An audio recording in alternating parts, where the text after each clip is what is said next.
Did you have a favorite episode? Never. You never, in all of the years, because you guys hosted this show for what? 7 years. 89 to about 95? And you do, out of all of the episodes, you do not have one favorite? No. Do you have a favorite guest? No. Too many. Some of the best guests were the people who weren't supposed to be guests. How do you compare Mel Gibson being on the show with Heavy D? How do you compare Tupac being on the show with Howard Stern? How do you compare Pam Grier being on the show with Queen Latifah? You cannot. There's no comparisons. Was there ever any behind the scenes? Shaquille O'Neal running through the door because he wanted to be on Yo MTV Raps and he was still in college at LSU. Mm-hmm. Mm-hmm. How do you do? Where do your comparisons go? James Brown being on the show. You tell me who could be the best. The Beasties, Run DMC Live, the incident with Public Enemy and Flavor Flav on the live broadcast. The last episode of Yo MTV Raps with the hugest cypher ever, which is the biggest favorite for everybody. KRS-One being on the show and Boogie Down Productions. We went through all of that. Everything was an evolution of time. You tell me what was the best spring break, and I'll tell you my fun spring breaks. Mm-hmm. I'll tell you going down to Daytona for the first time and becoming a huge star on MTV because I painted a number 1 on my chest and I jumped in a pool of water with a bunch of college kids for the video countdown of the week. And Ted said, yo, this will blow you up, Dre. This is going to be great. We'll be huge. We'll be huge. And I'm like, you just want to exploit the fat guy. No. Don't look at it like that. Look at it like blowing up. We're all going to blow up. So they hid me. I came going around. This is on spring break. You tell me how I can point out a favorite. How can I point out a favorite when Ed and I stood in front of 50,000 fans after a tumultuous storm in Daytona on the beach at the Marriott, and the fans came out to see A Tribe Called Quest, Biz Markie, us. I mean, the list goes on. And them standing out there jumping up and down and going crazy. You tell me how that compares to having Tony as our house band on our official first talk show called The Show with Dr. Dre and Ed Lover and Super Dave Osborne and Roseanne and Tom. You tell me where you could pick a favorite out. Tell me if you could pick a favorite when Bill Cosby asked to be on our show at the height of the Cosby Show. You pick the favorite. You picked the favorite when Ed went to star and guest star on the episode with Bill Cosby on the Cosby Show. I went to guest star on an episode of The Fresh Prince with Will Smith. Mm-hmm. You pick the favorite. They're out there. I don't have a favorite. That's like asking me to pick a favorite of my kids. I can't pick any of the 4. There's no favorites. Was there ever any, because you're talking in such huge moments in pop history. You went back here, I didn't. Oh yeah, no, we're not, and this is bigger than hip hop. And this is what? You gotta still read my book, Dr. Dre, the episodes. Yes, sir. Mm-hmm. Yes, sir. And we definitely are going to talk in depth about this book. A little bit. Yes. I've already given you some of it, but it's the MTV is from 1989 to 1995. Mm-hmm. I had to break my story up into different sections because, as you're just seeing now as we talk and we keep going on, mm-hmm. it's very expansive. And people be like, no, you couldn't have done that. Oh, you couldn't have. But you know when people reach out to me and say, I remember when you came over here and did this for me.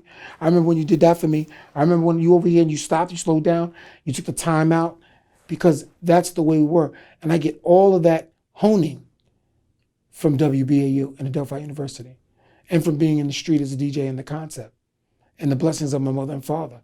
All those things tie this together. So let me ask you, was there ever any behind the scenes drama with any of the artists or between you and Ed? Always. You can't live like that long together. Ed and I have a 35, almost 40-year career together. And as a matter of fact, we just finished shooting a pilot and shooting an episode.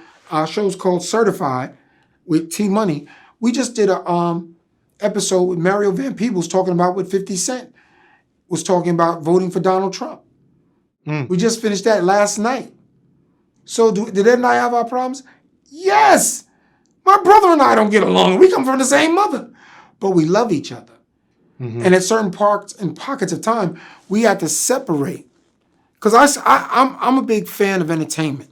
And I studied pairings of people, especially comedian people. Abbott and Costello loved each other, but they worked for how many years together till it broke apart because of the popularity. Dean Martin and Jerry Lewis, the same thing. I remember watching this interview with Jerry Lewis, and he talked about it wasn't Dean and I who tore us apart. It was the camps. He had a camp of people. I had a camp of people. One camp would say one thing, this and that, and we had no idea what the hell was going on. Mm-hmm. But then they'd use our names like it was us going at each other.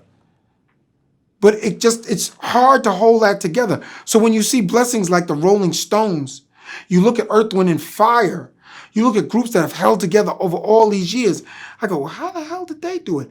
But then when you do those behind the scene interviews, you find out they had major fallouts. Mm-hmm. Mick Jagger and Keith Richards are famous for having major fallouts. Then one person calls the other, hey, it's time for us to get back on the road. Yeah, you're right. Okay, I'll see you there. Click. And you just do it. So same thing with Ed and I. You were talking, obviously, you're right. You can't be in a relationship with anybody. Your spouse, your kids, you're going to have friction over the years. There's a rumor out there, and I don't know if it's true, maybe you can clear it up, that Ed slapped Eazy-E on the set of a taping one day. Is there any truth to that? Never happened. Never happened. Never happened. People get it confused when he put his hands over Tupac's mouth because he didn't want Tupac to indict himself, which ended up happening anyway, over the thing with the Hughes brothers. Mm-hmm. But Eazy-E was honestly never on the set of Yo MTV Raps. We always were out in L.A. with them. There was one episode. Slauson, swap meet and all that stuff. And at Eazy's house and Dre's house out there. Yeah, man. There was one episode when y'all were on location in LA and Eazy pulled Dre to the side. Eazy pulled Ed to the side and whispered something in his ear. And it looked like it was a little friction there. Do you know what he said to him? No, because it was Eazy. You guys know something. Eazy was one of those guys who liked to be seen but was shy, but he liked to be big in persona and laid back. And when he said to do something, he meant it, to do it.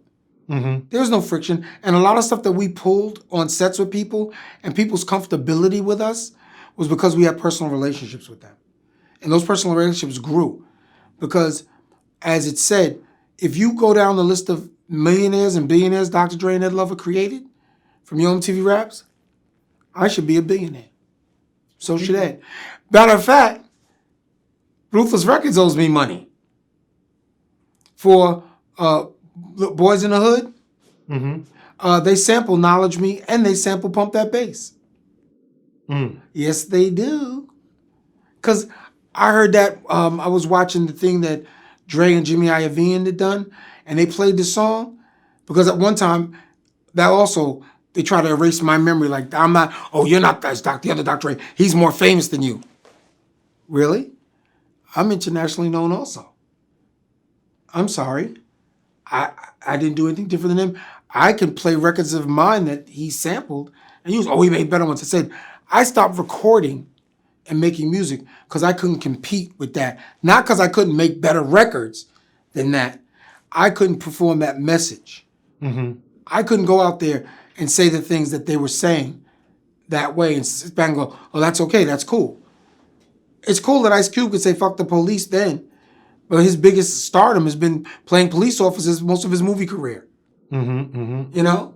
It's interesting that even with what went on with Dre and one of my clients at the time, Dee Barnes, Mm-hmm. I was in the middle of all of that when that incident happened. Yes, I was. Ed and I used to manage Dee Barnes because we managed them from them being signed to Delicious Vinyls as Body and Soul. Yes, we were.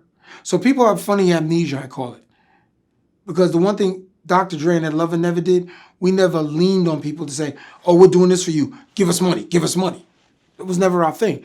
We always thought that being involved with rap music / hip hop, the culture, was about us embracing each other and helping lift the culture up and making sure that we'd all survive together.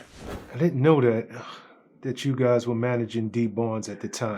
It's in the book, man. Okay, Michael Conception, myself, and Dr. Dre were on phone with me in my office on 57th Street when it all went down. Matter of fact, my brother and Ed were at the party when that incident happened. But you're gonna have to read that in the book. Fair enough. So when the other ones come out and they omit me from it, I will just laugh. Because I have major proof of everything.